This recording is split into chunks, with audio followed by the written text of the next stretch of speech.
జగన్మోహన్ రెడ్డి చంద్రబాబు నాయుడు గారు రాయలసీమకు నష్టం కలగజేసినాడని మాట్లాడుతున్నాడు.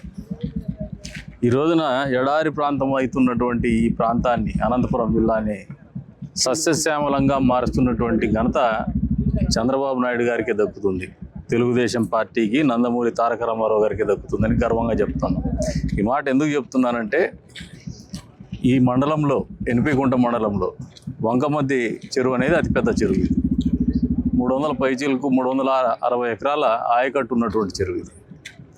దీంతో పాటు ఇంకా చాలా చెరువుల్ని కృష్ణా నదీ జలాలతో నింపేటువంటి కార్యక్రమం జరుగుతూ ఉంది గత కొన్ని మాసాలుగా.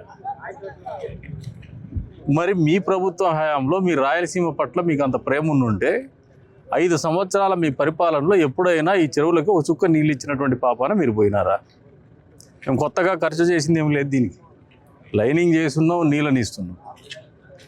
లైనింగ్ చేసి కుప్పం వరకు నీళ్ళు పోవాలనేది మా కృతనిశ్చయం, టెయిల్ పాయింట్ అది. దాంతోపాటు ఈ ప్రాంతం అంతా కూడా చెరువుల కింద ఆయకట్టు వ్యవసాయాలే జరుగుతాయి. చెరువుల కింద దాన్ని గొలుసుకట్టు చెరువులుగా రూపొందించినటువంటి ఘనత కూడా చంద్రబాబు నాయుడు గారికే దక్కుతుంది, కానీ ఇంకోరి దక్కదు. గొలుసుకట్టు చెరువులు నిర్మించుకున్న తర్వాత ఈ రోజున ఒక చెరువుకి ఇస్తే ఆ క్యాస్కేడింగ్ ఇంపాక్ట్ అనేది అన్ని చెరువులు కూడా గ్రావిటీ మీద రన్ చేసుకోగలిగినటువంటి సామర్థ్యం కలిగినటువంటి ప్రణాళిక చంద్రబాబు నాయుడు గారు రూపొందించినారు. ఈ రోజున రాయలసీమ ప్రాంతానికి, ఈ పులివెందులకు కూడా 2 చెరువులకు నీళ్ళు ఇచ్చినటువంటి ఘనత కూడా చంద్రబాబు నాయుడు గారికే దక్కుతుంది, కూటమి ప్రభుత్వానికే దక్కుతుంది.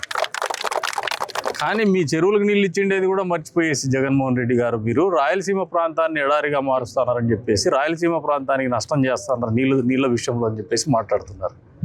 ఈ ప్రాంతానికి నదీ జలాల్ని తీసుకురావాలనే ఆలోచన నందమూరి తారక రామారావు గారు మొదలు పెడితే దాన్ని సాధించినటువంటి ఘనత చంద్రబాబు నాయుడు గారికే దక్కుతుంది.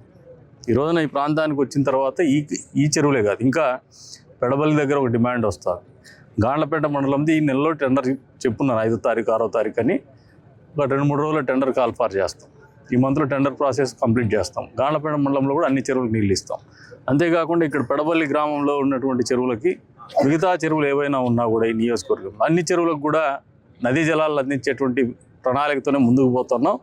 ఒక్క చెరువుకు కూడా నీళ్ళు లేకుండా ఎండగట్టం. ఎండాకాలం కూడా చెరువులు నింపుతున్నామంటే చంద్రబాబు నాయుడు గారి చొరవ వల్ల, చంద్రబాబు నాయుడు గారికి ఈ ప్రాంతం పట్ల ఉన్నటువంటి ప్రేమ కావచ్చు, అభిమానం కావచ్చు. రాయలసీమ ప్రాంతాన్ని సస్యశ్యామలం చేయాలా, పండ్ల తోటలు విరివిగా పెంచేటువంటి ప్రాంతంగా ఉంది ఇది. అంతేకాకుండా ఇండస్ట్రియల్ కారిడార్స్ కూడా పెద్ద ఎత్తున రూపుదిద్దుకుంటున్నటువంటి వాడగా రాయలసీమ ప్రాంతం కూడా రూపాంతరం చెందుతున్నాయి. ఇవన్నీ కూడా చంద్రబాబు నాయుడు గారి దూరదృష్టితో జరుగుతున్నదే.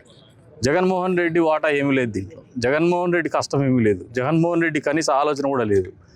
కనీసం దీని గురించి ప్రస్తావించేటువంటి నైతిక హక్కు కూడా జగన్మోహన్ రెడ్డి గారికి లేదని చెప్పే సందర్భంగా తెలియజేస్తున్నాం.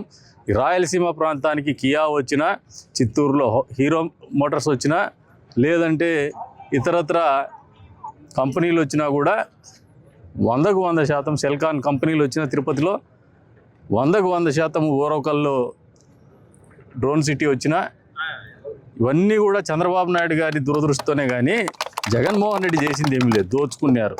5 ఏళ్ల పాటు నిరంతరము రెవెన్యూ ఆఫీసుల్లో, పోలీస్ స్టేషన్లో భూమి పంచాయతీలు చేసుకొని ప్రజల భూములు కొట్టేసేటువంటి కార్యక్రమం మీరు చేస్తే, 22A పేరు మీద నిషేధిత భూముల జాబితా తయారు చేసుకొని మీరు ఒక ల్యాండ్ గ్రాబింగ్ ఆలోచన మీరు చేస్తే, ఈరోజు నా రైతాంగానికి 24 గంటల్లోనే 22A నుంచి విముక్తి కల్పిస్తున్నటువంటి ఘనత, రెవెన్యూ క్లినిక్లు నిర్వహించి రైతాంగ సమస్యలే కాదు, పేదవాళ్ళ ఇంటి స్థలాల సమస్యలు కూడా పరిష్కారం చేస్తున్నటువంటి ఘనత చంద్రబాబు నాయుడు గారిది.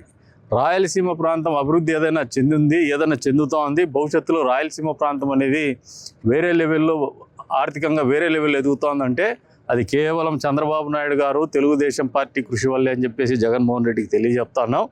ఎక్కడైనా ఎప్పుడైనా చర్చకు సిద్ధం అని చెప్పేసి కూడా తెలియజెప్తాం. Local to global news at your finger tips.